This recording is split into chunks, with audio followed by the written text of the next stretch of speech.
Shifting gears here today, heartbreaking testimony from the families of slain police officers in Philadelphia. Federal lawmakers from the House Judiciary Committee holding a field hearing in Center City on violent crime in the city, specifically targeting the policies of District Attorney Larry Krasner.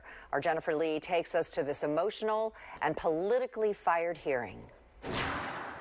Members of the Republican-controlled House Judiciary Committee invited Philadelphia families and community stakeholders to have conversations about the painful realities of gun violence and to discuss potential solutions. But the committee did not invite District Attorney Larry Krasner, who was at the center of criticism. Please allow me to share the last moments of our son's life. Pauline Fitzgerald was in tears throughout her testimony, describing in intricate detail the murder of her son, Temple University Police Sergeant Christopher Fitzgerald. Her daughter-in-law, Marissa, seated behind her, visibly emotional throughout the hearing.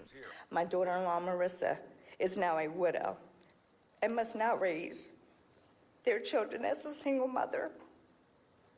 This defendant broke a two-parent home, leaving our grandchildren fatherless. The House Judiciary Committee is led by Republican Chairman Jim Jordan. During the hearing, victims of violent crime in Philadelphia, Republican lawmakers were critical of District Attorney Larry Krasner, alleging his policies embolden criminals. If they do something wrong, what did you call him? Let him go, Larry? That's correct. Let him go, Larry. Let him go, Larry is going to let him go.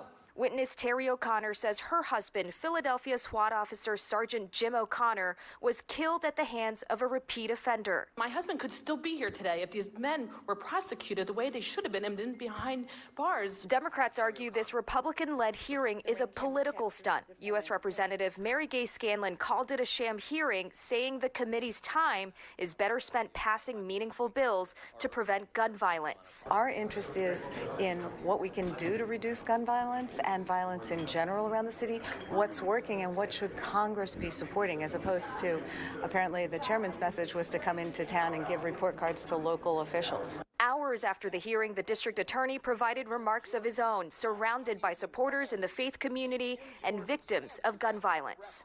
I was not able to watch this hearing. I was actually doing my job, which is to fight crime. It appears my job is also to fight stupid. I was not invited to speak despite asking for that invitation.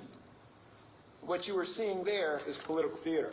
Chairman Jordan says Philadelphia was the fourth stop in a series of visits to cities to address gun violence. Congresswoman Scanlon says all of the visits have been to cities that are led by Democrats. At the federal building, Jennifer Lee, Fox 29 News.